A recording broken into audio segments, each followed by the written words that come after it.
Welcome to Still Surviving and Walking in Your Purpose. I'm Gigi Blackshear, your host. Our guest has an amazing story of what it means to go from silence to success. Please welcome Dr. Jordan Vosmick, Academic Dean of the Jacksonville Art Institute. Dr. Vosmick, welcome to our show. Thank you. Thank you for having me. So Dr. Vosmick, please tell our audience, who is Jordan Vosmick and what is your survival story? Okay. Right now, I am a campus leader. I teach courses in psychology. I've earned a PhD in psychology and cognitive development. I care for my mother. I have 2 children who are teens, 12 and 15. I've been separated from my husband about 9 months at my choice as part of my journey. And all of that sounds very good and very forward looking, and I feel relatively comfortable sitting here and speaking to you right now. But I have to say that this is a very high stress situation for me. It's manageable because my journey is all about going from a place where as a child I was unable to speak to people. I had something that might be labeled these days selective mutism. Not a medical condition. Not exactly. What it means is I have an overactive inhibiting factor in my brain. So if you think about, all people have a balance between 2 neurological systems. One is like the gas and the other is like the brakes. So one tells you to go out into the world and take risks and try something and is looking for the reward of that kind of success. And then the other system is telling you to be careful, be cautious, hold back so you won't get hurt. Exactly. And all of us live with that, those 2 systems as kind of a balance. And working together. Exactly. But for me, I was unable to initiate action. So what it was like is I didn't go to school till 2nd grade, but when I did finally go into a traditional classroom, if the teacher asked a question and I knew the answer and wanted to contribute, I could feel it in my gut. Like I wanted to say something, but it was like stuck, and it would just be such a struggle, and then I never could. I couldn't get it out even though that was something I wanted to do. So it's not exactly the same thing as being shy.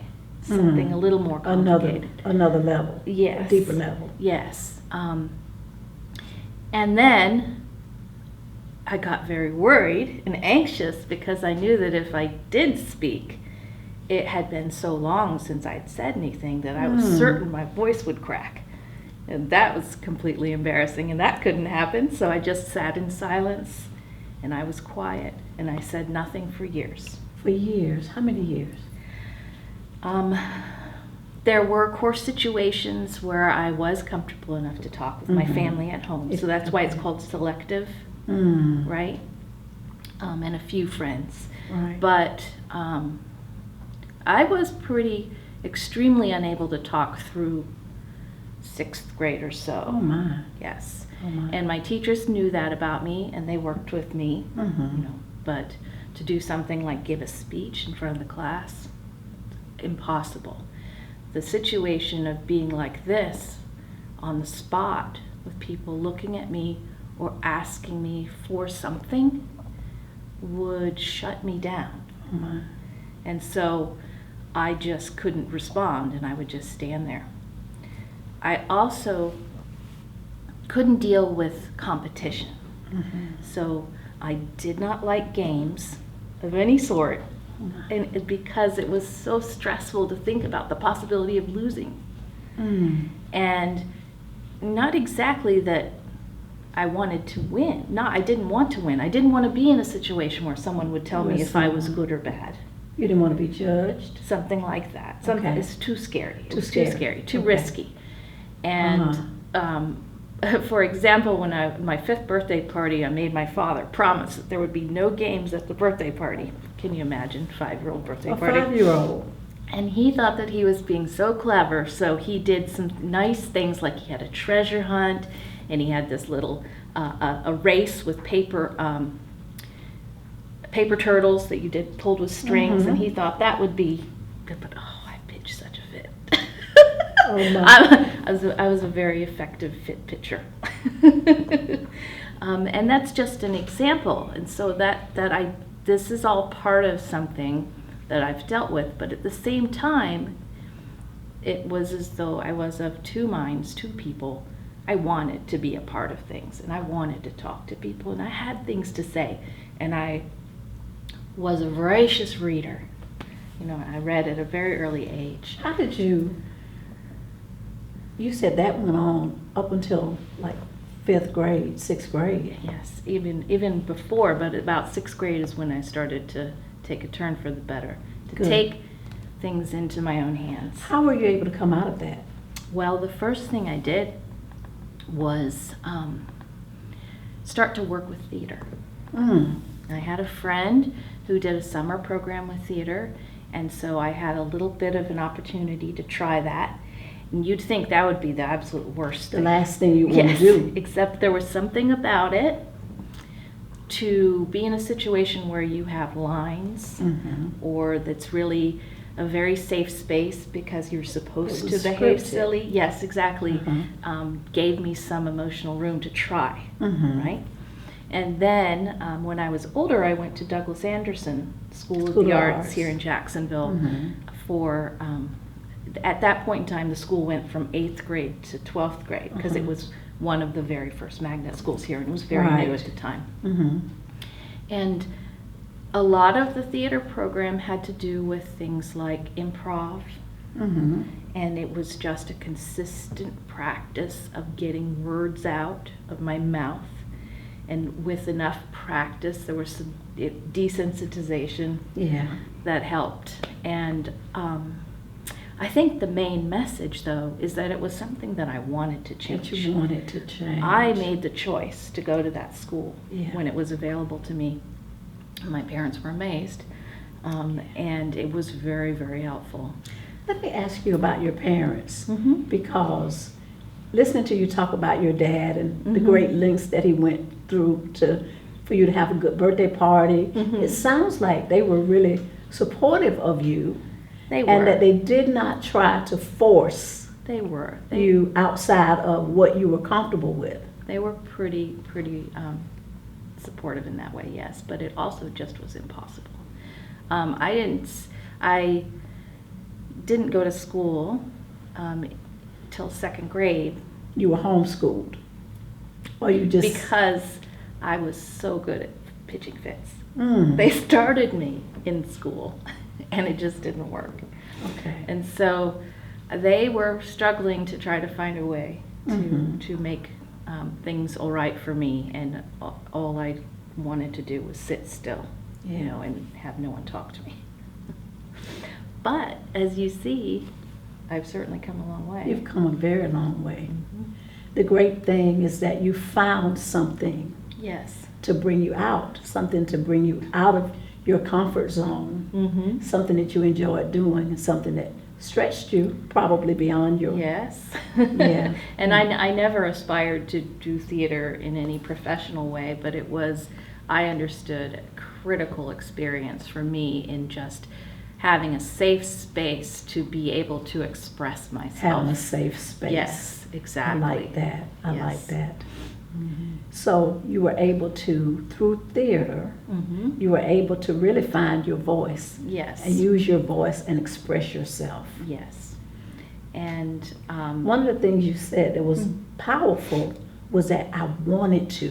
mm-hmm. You had that desire on the inside. Yes. You wanted to be able to express yourself. You wanted to have normal, Yes. what we call normal interactions with others. Yes. And because you had that desire, you were able to find the thing. Yes. You were able to find the thing.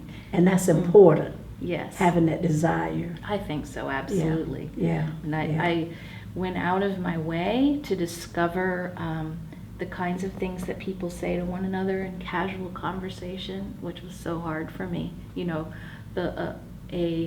I needed good models of people who were comfortable talking to other people and would, you know, meet strangers. And the husband that I have separated from was a very good help to me in the beginning. Mhm. I was with him for more than 20 years. Mhm. That was one of his defining features. He was a very friendly man, so he Yeah. talked to everyone, so he was a good model. And I think that was another thing, to practice talking with people and then becoming a teacher and interacting with students and giving lectures about things that I cared about. It mattered a lot to be prepared. It was like I was rehearsing for regular life. Rehearsing for regular life. Yes, finding ways to say things that would open up friendly conversation, finding ways not to run away when someone asked me questions, things like that.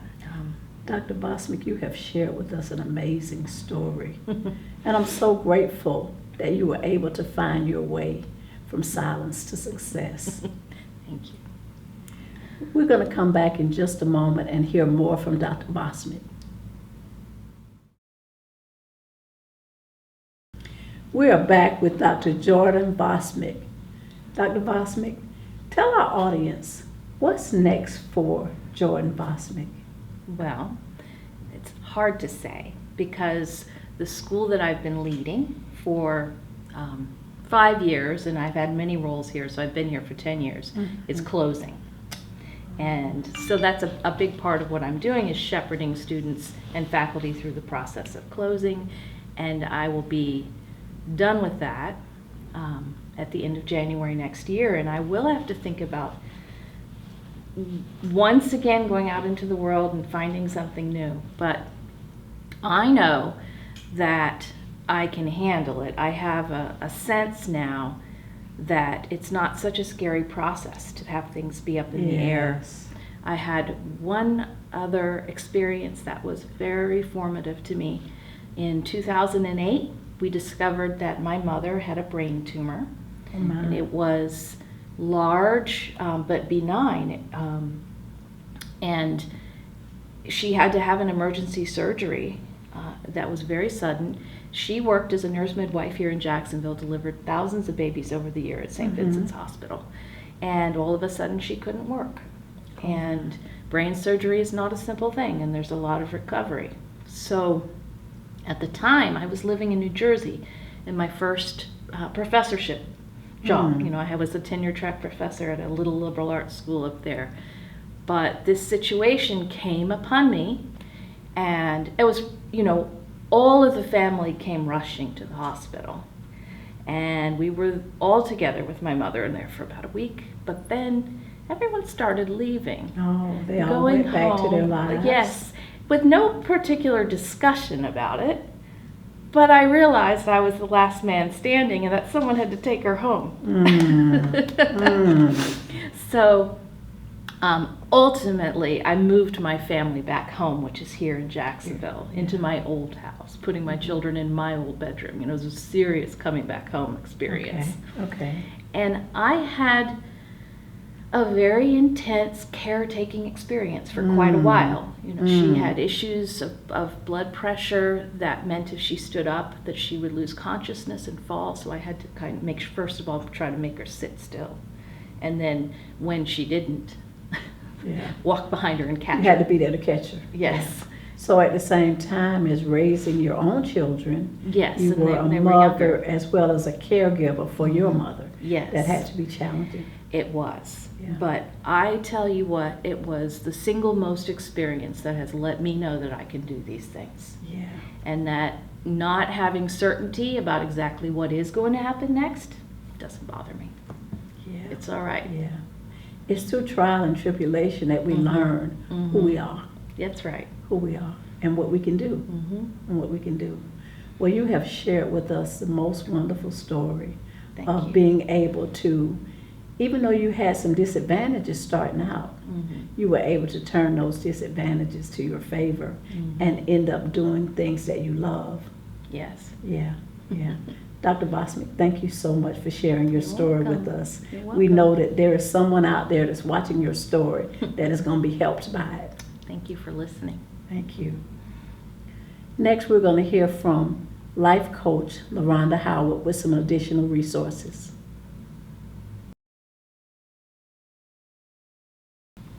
We are back with certified life coach Laronda Howard.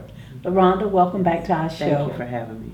Laronda, after listening to Dr. Vosmick's story, and she was an amazing story. Yes, she has very amazing. been able to accomplish a great number of Yes. things. Having heard her talk about experiencing that silence as a child, really through her formative years, Yes. what resources could you suggest or offer to someone that may have experienced that themselves or that may have a child at home It's true. that is not speaking? What would you suggest to someone? Wow. I enjoy hearing her story, and just, what kept going through my head was like support groups. She kept talking about the theater, which was like a safe haven. So just finding those ways to put your child in a surrounding that is inviting of people of whatever may be going on in their life, that's accepting of who they are and what they're going through.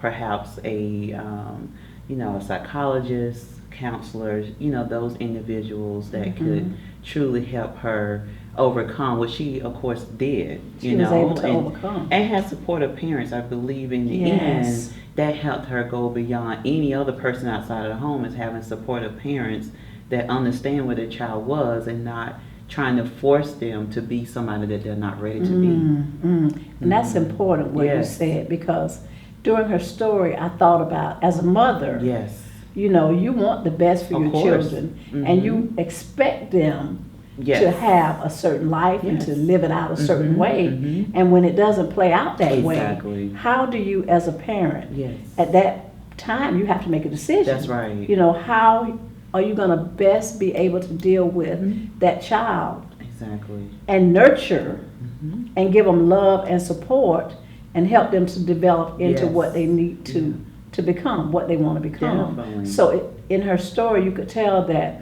her parents were very supportive of her, even though at times I'm sure it was a struggle. It was challenging, because we want the best for our children. And when they're not, like you said, quote unquote, normal to what people would think, that's when, it really does depend on that parent to safeguard their child, say, okay, this child is different from the next. It's like, if you have multiple children, each child is different. So her learning curve was different, but just being respectful and being flexible and adapting to where she was until she was ready to, continue to on her journey. The other piece to that was that she had teachers that were willing to work with her.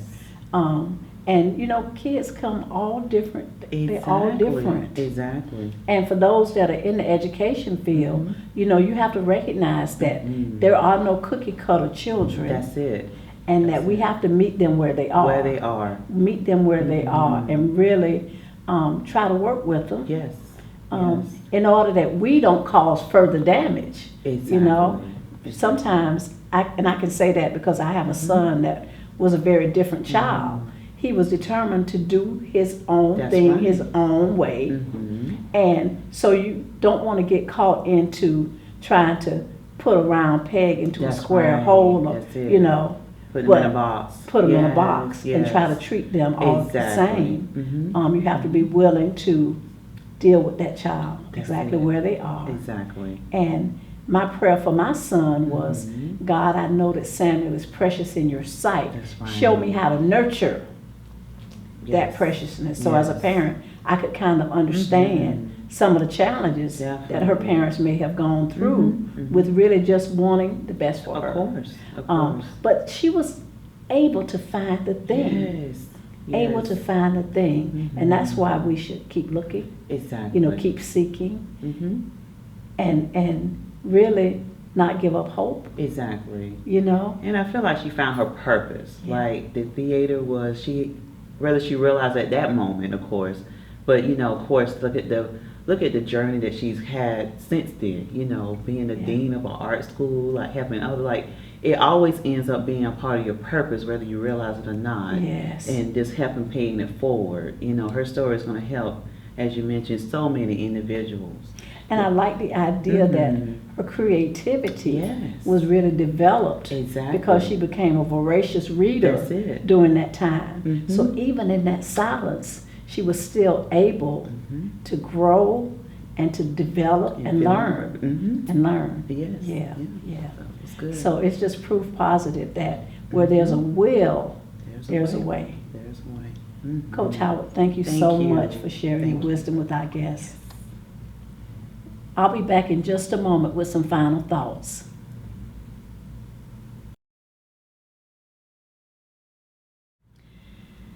In listening to Jordan's story, it was a blessing to me that the way we start out our lives doesn't necessarily have to dictate the way our lives end or the way we end up. As parents, we want the very best for our children. We have a responsibility to love, nurture, and care for them in whatever state they're in. Jordan had parents that were able to help her to find the thing that she wanted, the thing that she needed to do in order to get to that place of creativity. Because she was nurtured, because she had her family support, she was able to find the thing that made her heart sing. Thank you for watching our show.